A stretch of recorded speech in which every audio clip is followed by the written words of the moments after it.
Bom dia, Cláudia Bartel. Bom dia a todos. Muito obrigado a você pelo carinho da sua audiência. Está no ar o Mercado Financeiro com as principais informações do mundo da economia, das finanças. Ontem, segunda-feira, nós abrimos o programa divulgando o Boletim Focus do Banco Central, destacando que o mercado, pela 10ª semana consecutiva, estava revisando para cima o crescimento econômico e para baixo o IPCA. Nós vamos destacar hoje exatamente esses dois assuntos, o IPCA e o PIB, com duas informações que eu vou utilizar no telão. E, portanto, vamos apresentar o gráfico para mostrar para vocês a tendência que nós temos em relação a esses dois aspectos. Vou caminhar até o telão aqui. Primeiro gráfico, o gráfico do crescimento econômico do PIB. Reparem a curva, como ela é muito crescente.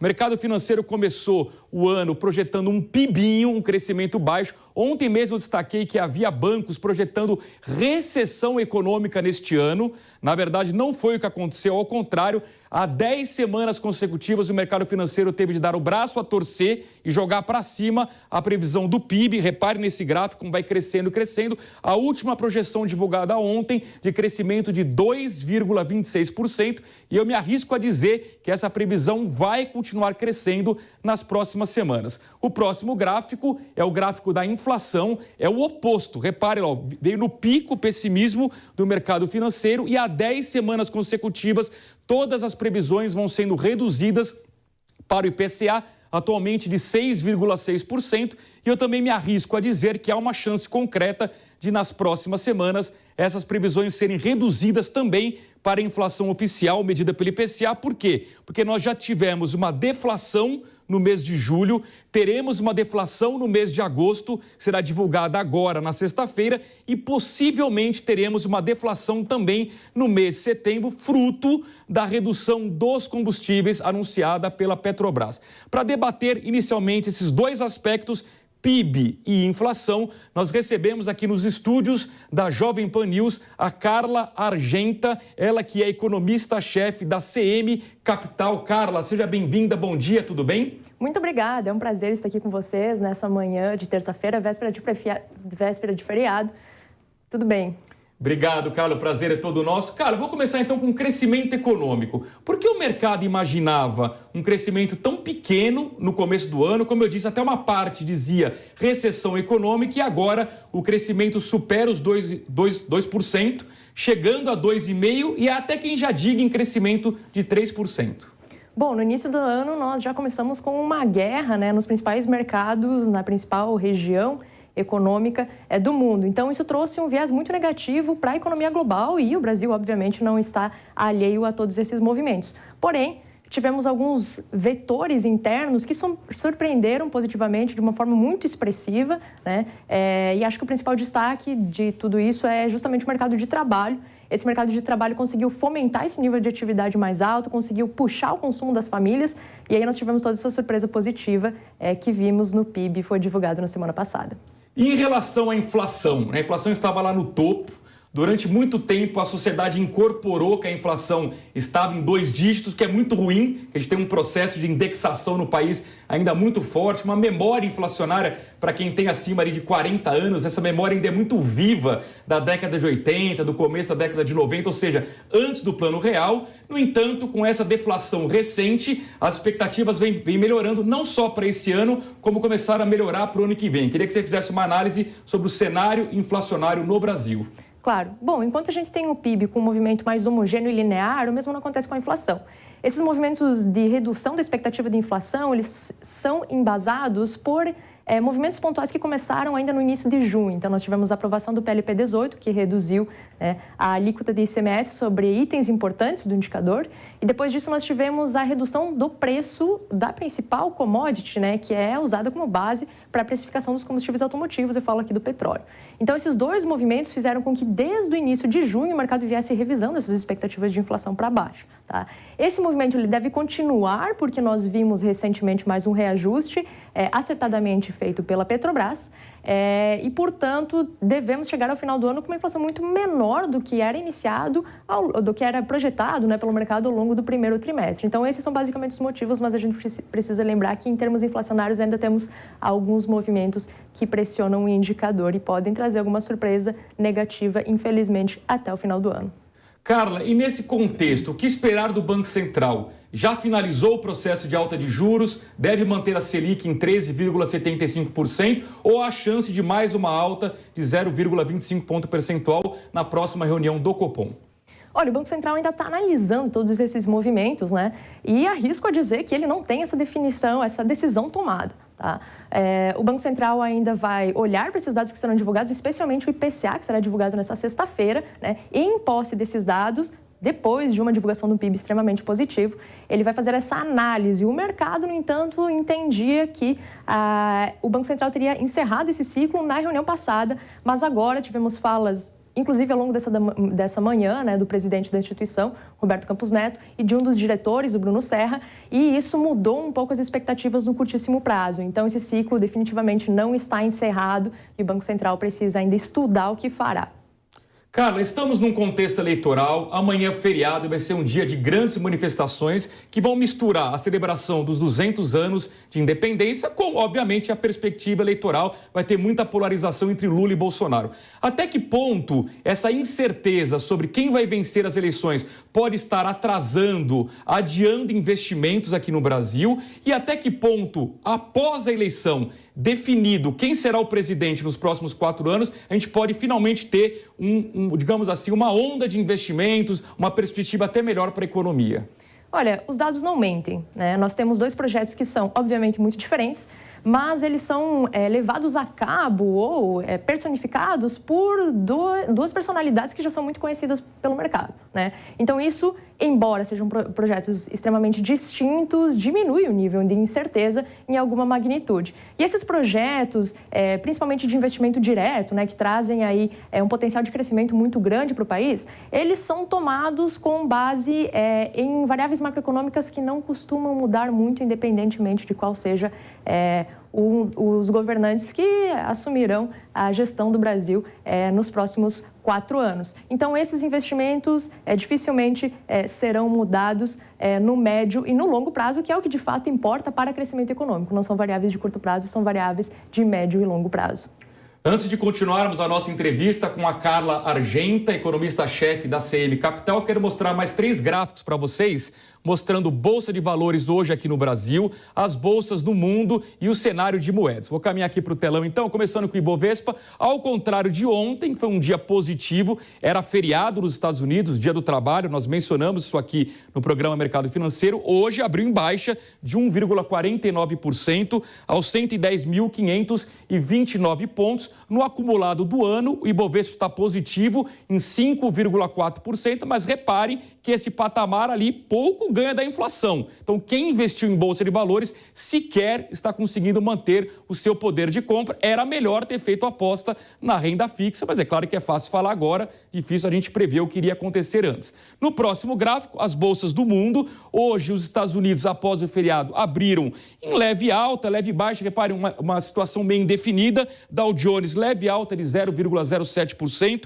S&P 500 também valorizando 0,09%, Nasdaq em leve queda de 0,08%. A Europa, que ontem foi muito mal, hoje se recupera, alta em Frankfurt, em Londres, em Paris e também em Madrid. Ontem a gente mencionava aqui a preocupação dos investidores com o corte de fornecimento do gás da Rússia para a Europa, o que atinge principalmente a Alemanha, que é a principal locomotiva econômica do velho continente. E hoje, aqui na Ásia, também comportamentos mistos. Xangai, alta de 1,36%, pregão já encerrado, assim como em Tóquio, leve alta de 0,02%, em Hong Kong, leve baixa de 0,12%. Então, vou chamar de novo a Carla aqui, para a gente continuar o nosso bate-papo. Começando, Carla, com uma análise sua sobre o comportamento hoje no índice Bovespa. Por que o mercado brasileiro abriu tão pessimista? São basicamente 2 movimentos. O primeiro deles é que houve uma devolução, né, dos preços do petróleo e a gente sabe que empresas petrolíferas têm um peso muito grande dentro da Bolsa Brasileira. Então, isso por si só já traz esse viés mais negativo para a renda variável. E o segundo movimento é justamente as falas do Roberto Campos Neto e do Bruno Serra, que trouxeram um viés um pouco mais negativo em termos de condução da política monetária, e por negativo eu digo aqui mais um reajuste, quiçá, da taxa de juros. Então isso faz com que todo esse montante de recursos que esteja disponível no mercado possa migrar de renda variável nesse momento, nesse curto prazo, para a renda fixa. E por falar em taxa de juros, para a gente finalizar, Carla, eu queria uma análise sua sobre o que deve acontecer no mundo. A gente reparou ali nas moedas, aliás, eu não mostrei o gráfico de moedas, não tem problema, o dólar está acima do euro, né? Há várias semanas isso vem mostrando uma tendência. Hoje o dólar está em R$ 5,22, o euro em R$ 5,16, olha, já está aqui na tela para vocês acompanharem, R$ 5,22, uma forte alta de 1,17%, o euro em alta de 0,87%, R$ 5,16, Bitcoin praticamente estável, 19.819 dólares. E nesse contexto, Carla, o que esperar do Banco Central americano? Será que essa valorização do dólar reflete uma perspectiva de que por lá, nos Estados Unidos, haverá juros mais altos do que, por exemplo, na Europa? Sim, ela reflete exatamente isso, né? Essa diferença que é algo que nós não costumamos ver, né? O euro costuma ser mais apreciado em relação ao dólar. Nós vimos por vezes esse movimento revertido, mas agora a expectativa, justamente por conta dessa taxa de juros mais elevada e desse início de aperto monetário mais intenso nos Estados Unidos, aconteceu essa disparidade, esse descolamento entre ambas as moedas. Porém, daqui para frente, acho que a União Europeia, principalmente, né, a zona do euro, percebeu que começou esse movimento tardiamente e está correndo atrás desse tempo perdido e, inclusive, começa, nesse momento, a reduzir essa distância, né, entre ambas as moedas. Muito bem, Carla Argenta, economista-chefe da CM Capital, esteve conosco aqui nos estúdios da Jovem Pan News no Mercado Financeiro. Carla, muito obrigado pela sua presença, pela sua entrevista, um grande abraço e até uma próxima oportunidade. Obrigada, é um prazer estar aqui com vocês. Tchau, tchau. Agora são 11h31 e antes de encerrarmos o mercado financeiro, já que a Carla mencionou o presidente do Banco Central, Roberto Campos Neto, a repórter Carolina Abelim traz uma reportagem falando sobre a dura batalha contra a inflação. Acompanhe. O presidente do Banco Central, Roberto Campos Neto, participou nesta segunda-feira de um evento do jornal Valor Econômico. O chefe da política monetária do Brasil disse que não está nos planos baixar os juros no Brasil e que a batalha contra a inflação ainda não está ganha. A taxa básica de juros está em 13,75% ao ano, enquanto a inflação oficial está acumulada em 10,7% em 12 meses. Roberto Campos Neto avalia que aumentar os juros foi fundamental para que o país não entrasse em recessão com inflação alta. A gente iniciou um processo de subida, rápido, consistente. A gente surpreendeu o mercado em termos de falar mais forte durante várias reuniões no começo do ciclo. Então, como o Brasil tem um pouco mais de indexação inflacionária, como o Brasil tem um histórico de inflação maior, a gente sempre navega evitando cometer o erro de fazer de menos, porque a gente sabe que quando foi feito de menos, depois se pagou com uma recessão muito grande. Campos Neto defendeu as medidas do governo para baixar preços e pontuou que o Banco Central continua atuante para trazer a inflação para dentro da meta, que é de 3% ao ano, de acordo com o Conselho Monetário Nacional.